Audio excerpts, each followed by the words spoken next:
बताइए चक्रवर्ती के यहाँ जो रसोइया होता है वो पुरुष होता कि स्त्री होती है? वहाँ पुरुष होता है, रसोइया नहीं होती, रसोइया होता। जिन होटलों पर ये नारियाँ चाट चाट करके रविवार को जाती अपने पति के साथ में, चाट चाट करके खाती है आते और कहती कितना टेस्टी, कितना अच्छा भोजन है, ऐसा भोजन क्या बनाने वाले वो कौन है? वहाँ कोई नारी नहीं, पुरुष है, और वो पुरुष का बनाए हुआ तुम चाट चाट करके खाती हो। अरे तुम वो कला सीखो कि तुम्हारा पति तुम्हारे हाथ चाट चाट करके खाने लग जाए। ये कला आना चाहिए तुम्हारे अंदर, यदि नहीं है तो तुम्हारे पास पाक कला नहीं है। ये कला होती है। इन 72 कलाओं में ये कलाएं हैं जो मैं आपको बता रहा हूँ यहाँ पर, इसलिए सुन लो।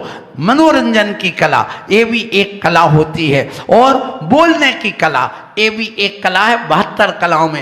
ये बोलने की कला सब में नहीं आती, मंच संचालन करने की कला सबको नहीं आती है, इसकी भी कला विशेष होती है। इसलिए आप लोग समझिए। फिर विचारने की, चिंतन करने की भी एक कला है कि हम क्या सोचे और क्या ना सोचे, सोच करके फिर उसके बाद में उस मंत्र जाप की कला, ये भी एक मंत्र सिद्धि करने की भी एक कला होती है। फिर आती है वहाँ वास्तु की कला, अर्थात मकान कैसे बनाना, क्या होता है, कौन सी वस्तु कहाँ रखी जाए जिससे हमारे घर की सुंदरता बन जाए। आजकल जो फैशन डिजाइन चलती है इंटीरियर और बाहर की जो आती है वो सब कलाएं सिखाई जा रही हैं। फिर इसके बाद में विनोद मनोरंजन की, जैसे जो आते कविता सुनाते, हंसी मजाक करके चुटकुले सुनाते, आपको मनोरंजन करते हैं, ये मनोरंजन भी एक कला है। ये कला सबके अंदर नहीं होती है। फिर इसके बाद में आप अपने अंदर से वो कला सीखे।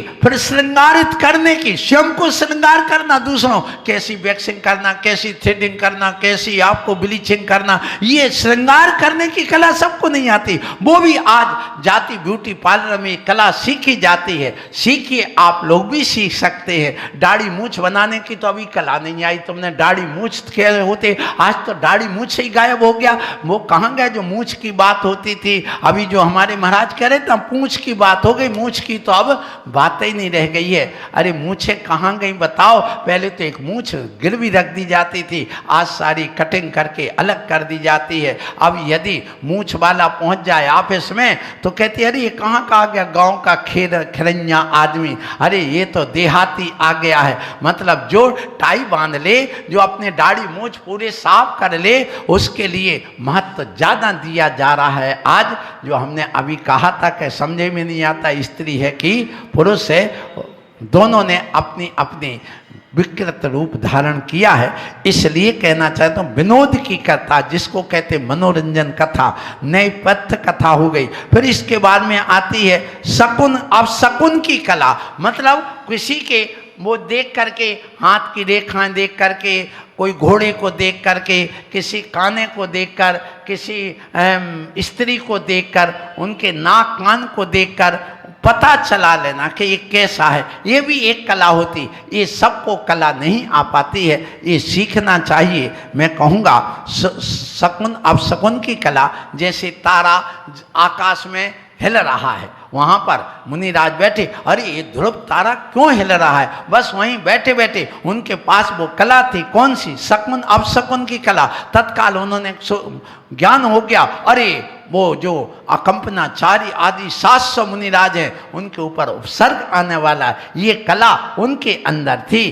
प्रायकर मुनियों के पास सारी कलाएं होती हैं, बोलने की भी कला है, समझाने की भी कला है, मनोविनोद करने की भी कला होती है। उनके पास मंत्र की, वाद्य की, पवित्रता की कला, एक शुद्ध करने की, अपने और पर को धातु आदि शुद्ध कैसे किया जाए, मन को शुद्ध किया जाए, अपने परिवार को शुद्ध किया जाए, समाज को शुद्ध किया जाए, प्रायश्चित दे करके, तपा करके, उसको गर्म करके, पीस कर, धो कर, सुखा कर, आदि आदि पवित्र करने की कला आप सीखिए। आजकल तो घरों में अब बना बनाया भोजन आने लगा है। बड़ी विचित्रता है, आज तुम बना बनाए भोजन करने लगे, इसलिए जैनी लोग सबसे ज्यादा कैंसर के रोग क्यों बन रहे, जितने बड़े आदमी है क्यों बन रहे हैं, ये रोग उनको क्यों हो रहे, गरीब को क्यों नहीं हो रहा है। अभी कोरोना आया था, उसमें सबसे ज्यादा बड़े लोग क्यों मरे, ये गरीब जो नाली झाड़ रहे हैं, सफाई कर रहे हैं, वहां पर रोड पे घूम रहे हैं, वो क्यों नहीं मरे ज्यादा। तुम्ही लोगों के साथ ऐसी घटना क्यों हुई, क्योंकि तुम्हें अभी ये कला नहीं आई, जीवन जीने की कला। ये सब उसी 72 कलाएं जीवन जीने की कला के अंतर्गत है। आपने जैसे मान लो बिसलरी पी, बिसलरी तो आप जानते हो ना, पानी आता है बोतल का, शुद्ध जहर है, कभी पीना नहीं चाहिए। क्यों, उसमें जीव ना पड़े इसलिए केमिकल डाला जाता। 1000 लीटर में उसमें मात्र 3 से 8 ग्राम वो डाला जाता है, 5 ग्राम से 8 ग्राम। लेकिन आजकल ये जो आते हैं चेकिंग करने वाले देश के जो वो आते हैं अधिकारी, तो वो पकड़े ना जाएं तो भी 20-20 ग्राम तक डाल देते हैं। अब उसको डालने से विदेशों में उस पर बैन है, लेकिन वो जब जाता है तो इतना खतरनाक है वो केमिकल कि उसके तो जीव मार ही देता है पानी के। लेकिन अपने अंदर जितने एंजाइम होते हैं और जो एंटीबॉडी तैयार करने की, प्रतिरोधक क्षमता बनाने की जो हमारे शरीर में एक वो क्षमता होती, उसको भी मार देता वो पानी पीने से। इसलिए जल्दी कैंसर होता है, जल्दी उसके लिए डायबिटीज होती है, जल्दी उसका बीपी हाई होता है। लेकिन तुम्हारे लिए नहीं, बस यही चाहिए। तो आचार्य ये कहते हैं तुम अपने घर में पानी ऐसा तैयार करके रखो जो आपके लिए यहाँ पर शुद्ध मिल सके। आप कुएं का पानी, ट्यूबवेल का पानी अच्छे ढंग से छान करके गर्म करके रखिए। आप यदि भोजन बाजार का करोगे, उस बाजार के भोजन में आपको पता नहीं, जितना भी जो गेहूं वगैरह आता है वो घुना हुआ रहता। ये ध्यान रखना, ये जो कैंसर होता ना, कैंसर गांठ बन जाती, गांठ वाला कैंसर वो क्यों होता है, जब शरीर में प्रोटीन की मात्रा अधिक बढ़ जाती और वो भी विकृत प्रोटीन की मात्रा बढ़ती है, तब कैंसर होता। ध्यान रखना। तो जैसे मान लो गेहूं है, उसमें घुन लगा हुआ था, पानी पड़ने पर सड़ गया था, कंद जाना, कंद कहते कंद पड़ गई इसमें, वो हो गया।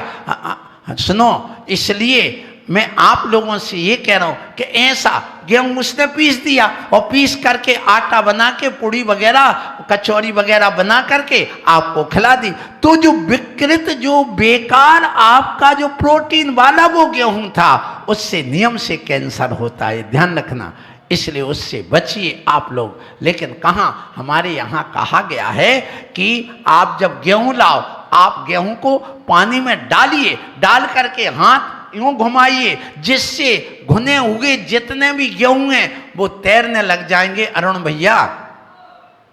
और वो फिर उसको निकाल निकाल के अलग कर दिया जाएगा।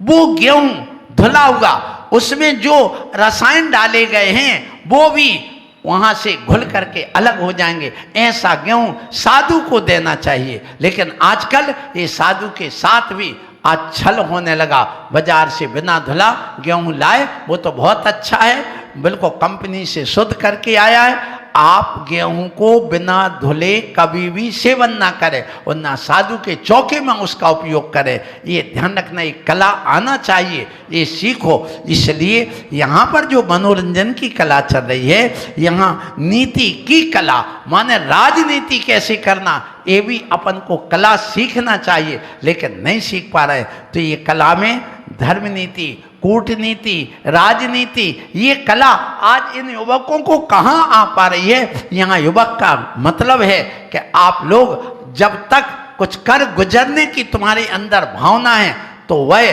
बूढ़ा हो करके भी युवा है, और जो युवा हो करके भी 10-10 बजे तक कमरे में लेटा पड़ा है, सो के उठ रहा है, रात भर जाग रहा है, और ऐसा व्यक्ति जवान हो करके भी वृद्ध है। इसलिए वकील साहब, आप वृद्ध हैं कि जवान हैं, आप देख लो। मैं पूछना चाहता हूँ, यदि कुछ कर गुजरने की ताकत है, मैं भी तो बूढ़ा हो गया हूँ, मैं भी तो 64 साल का बैठा हूँ बुढ़ा तुम्हारे सामने, लेकिन हमारे अंदर अभी भी कुछ कर गुजरने की है, इसलिए मैं बुढ़ा नहीं हूँ, मैं अभी भी जवान हूँ, ये ध्यान रखना। सो आप लोग अपने जीवन में ये सीखिए, गुरुओं से शिक्षा लीजिए, अपने वृद्धों से शिक्षा लीजिए। पर यहाँ आता क्रीडन कला, माने खेलने की। अब जैसे अभी एक नया खिलाड़ी आया है, कौन? वो क्रिकेट का, उसका नाम सब जगह आ रहा है सूर्यवंशी, सूर्यवंशी है। अब देखना, विचार करना, पेपर में मैंने पढ़ा उसका नाम, तो मुझे लगा कि इसके गुण गाए जा रहे। क्यों? खेलने की कला सबके अंदर नहीं होती, चाहे वो कबड्डी हो, चाहे क्रिकेट हो, ये कला सीखना चाहिए। और आजकल तो ये क्रिकेट की कला बहुत चल रही है। हम भी क्रिकेट खेलते, रोज क्रिकेट खेलते, एक भी दिन नहीं है जिस दिन हम क्रिकेट नहीं खेलते। क्रिकेट के बिना हम रहते ही नहीं। और तुम कबड्डी खेले बिना नहीं रहते हो, तुम लोग कबड्डी का खेल खेलते हो और हम क्रिकेट का खेल खेलते हैं। कैसा खेलते आपको आश्चर्य होगा, इसलिए वो बता ही देता हूँ, नहीं तो कल के दिन को महाराज आप क्रिकेट खेलने जाते हैं मैदान में। कहाँ? हमने तो सुना, आपने खुद कहा। हाँ, हम क्रिकेट कैसे खेलते, सुनो हमारा क्रिकेट क्या है। देखिए 22 गज की पिच होती है और उसमें 3 स्टंप उधर सामने वाले के और 3 जिसकी रक्षा करना पड़ती इधर, जहां अपन बैट लेकर के खड़े होते हैं। सुनो, हमने ये रत्नत्रय का बैट लेकर के, दिगंबरत का बैट लेकर के खड़े हैं और हम ध्यान रखो वहां पर सम्यक दर्शन, सम्यक ज्ञान और सम्यक चार्य, 3 इन स्टंप की रक्षा करने के लिए सदा खड़े हैं कि स्टंप हमारे गिर ना जाए। और सामने देव शास्त्र गुरु के 3 स्टंप खड़े हैं, वो भी ना गिर जाए, उन पर आस्था न गिर जाए, उस पर वो आस्था की गिल्लियां भी रखी रहें हमारे ये अंदर। और हम 22 गज की पिच पर, माने कदम कदम पर 22 परिचय सहन कर रहे, ध्यान रखना। फिर इसके बाद में आता है कि वहाँ पर हमारे जीवन में देखिए, विचार करिए, आप लोग जब आहार देते हो तो उस समय वहाँ क्रिकेट में भी 8 प्रकार से आउट होते हैं। आप क्रिकेट तो देखते लेकिन जानते नहीं होंगे 8 प्रकार से या 7 प्रकार से आउट कैसे होते, और हम लोग 32 प्रकार से आउट होते हैं। जब आहार को गए और यूं करके जा रहे और पैर में आकर के कोई कुत्ता वगैरह हिंसक प्राणी छू गया तो LBW out, leg before out. और मान लो चौके में गए और ऐसे ले रहे थे और ले करके ये हमारा अंजलि में था और कोई ने बालचंद या जीवराज इस अंजलि में डाल दिया तो हम कैच आउट। समझ में आ रहा है ना? और जब वहाँ पर आहार करते करते दांत टूट गया, जीभ कट गई या कोई कंकर वगैरह आ गया तो रन आउट हो गए, हम वहाँ चबाते चबाते आउट हो गए। ऐसे हमारे आउट होने के ढंग कितने हैं? 32 प्रकार के। यदि मुनि महाराज आहार करते करते चक्कर आ गया, गिर पड़े, सो हेड विकेट हो गया हमारा। ऐसे आप समझिए हमारा क्रिकेट अलग प्रकार का है और ये क्रिकेट को खेलते हैं हम लोग सुबह से शाम तक, यही चलता रहता है। हम पंचम काल के साधु वनडे और 20 मैच वाले नहीं हैं। वनडे और 20 वाले तो आदिनाथ के समय हुआ करते थे। हम लोग टेस्ट प्लेयर हैं और टेस्ट प्लेयर बहुत अच्छा माना जाता, क्योंकि हमें मालूम है कि इस पंचम काल में हम मैच जीत नहीं पाएंगे, तो हम बल्ला लेकर के अपनी पिच पे टुक टुक टुक टुक करते रहते, गावस्कर के समान 3 दिन पर पिच पर डटे रहे, भले 37 रन बने 3 दिन में, लेकिन हम उस बाल को आउट नहीं होना, बस इतना ही हमारा संकल्प है। इसी प्रकार से हम मोक्ष नहीं पा पाएंगे, जीत नहीं पाएंगे मैच, कोई बात नहीं, लेकिन इस रत्नत्रय की पिच पर डटे रहेंगे, आउट नहीं होंगे। ये हमारा क्रिकेट का मैच है, उस मैच को हम लोग खेलते हैं। और तुम्हारा मैच कौन सा है? वो है कबड्डी का मैच। सुबह से उठे, पत्नी ने कहा जा दूध ले आ, सुबह कैन पकड़ा, कबड्डी कबड्डी, दूध वाले के यहाँ है। फिर वापस आए, बच्चे को स्कूल भेज के आ, बस मोटरसाइकिल मारा, कबड्डी कबड्डी करके आप कहाँ पहुँचे? स्कूल छोड़ के आ। जब तक यहाँ, अरे जाओ, अब वो किराना नहीं है, किराना लेकर के आओ, किराना लेके आ गए, अब जाओ नाश्ता किया, कबड्डी कबड्डी दुकान पर पहुंचे। अब 12 बजे फिर उस बच्चे को लेने जाओ, कबड्डी कबड्डी करते वहां से आ गए। सुबह से लेके शाम तक क्या करते हो? और खिलाने वाली कौन है? ये बैठी खिलाने वाली। और खेलने वाले कौन हो? ये सब युवक जो हैं कबड्डी खेलने वाले हैं, और खिलाने वाली ये युवतियां बैठी हैं। ये कबड्डी का खेल खेलते हो, खेलो कोई बात नहीं, लेकिन कबड्डी के खेल के उस रहस्य को समझ लो। आज कबड्डी के खेल का रहस्य ये है कि जब व्यक्ति कबड्डी खेलता है तो एक होती है मिडिल रेखा, एक आउटर और एक इनर, ये 3 रेखाएं होती हैं उसमें। जब कोई भी सामने वाला कबड्डी चालू करता है तो मिडिल रेखा से चालू करता है, वहाँ से करके कबड्डी कबड्डी करके तुम्हें छूने आएगा। और जब तुम्हें छूने आता हो, छू करके वो चला गया वापस, और तुम उसको पकड़ के वहीं दबोच नहीं पाए तो तुम आउट हो जाओगे, और उसको दबोच दिया तो वो आउट हो जाएगा। फिर आप सामने वाले के यहाँ जाओगे, आप कबड्डी कबड्डी करके जाओगे, उसकी रेखा को भी छूओगे, और नहीं भी छू पाए, कोई भाई दूसरे को आउट नहीं कर पाए तो कम से कम बिना आउट करे मिडिल रेखा तक तो वापस आ जाना। और उसने वहीं पकड़ के दबोच लिया, मिडिल रेखा तक नहीं आ पाए तो तुम आउट हो जाओगे, मृत माने जाओगे। और यदि उसको छुआए, रक्षा रेखा को भी छुआ, उस व्यक्ति को भी छुआ तो वो भी आउट हो गया, और तुम्हारी विजय हो गई, तुम जीत जाओगे। बस सरकार में इन श्रावकों से कहना चाहता हूं, सुनो, तुम कबड्डी खेलो, लेकिन मिडिल रेखा क्या है? परमात्मा का जो मंदिर है ये मिडिल रेखा है। जब भी तुम कबड्डी चालू करो तो सबसे पहले कहां से करो? जिनेंद्र भगवान की इस रेखा से पहले भगवान के दर्शन करने आओ, पूजा करने आओ, अभिषेक करने आओ। उसके बाद वहाँ से कबड्डी कबड्डी करके जाइए, दूध लेने जाओ, सब्जी लेने जाओ, बेटा को छोड़ने जाओ, पत्नी को छोड़ने जाओ, दुकान पर जाओ, सारे क्रियाकलाप करो। लेकिन जब लौट के आओ शाम को तो पुनः इस मिडिल रेखा पे आ जाना, भगवान के दर्शन पूजा कर लेना, और फिर कबड्डी कबड्डी पुनः तुम चालू कर देना। तुम हारे नहीं माने जाओगे, जीत जाओगे, और तुम्हारी कबड्डी का खेल विजय बना देगा तुम्हें। ऐसी आप अपनी कबड्डी करो। अशोक भैया, मैं कहूँगा राजेश, आप लोग इतनी दूर से आते हो तो तुम्हारे नाम रट गए, हमें यहाँ वालों के नाम नहीं रटे, क्योंकि हमने ना पूछी है ना उनने हमें बताई कि हमारा नाम क्या है। और हमें भगवान का नाम याद रह जाए, अंत में तुम्हारा नहीं रहेगा तो हमारा कल्याण हो जाएगा, मुझे पता है। इसलिए आप लोगों का समय हो गया है। आपसे कहूँगा, कला 72 पुरुष की हैं, उनमें एक तो है जीव की आजीविका कैसे चलाना।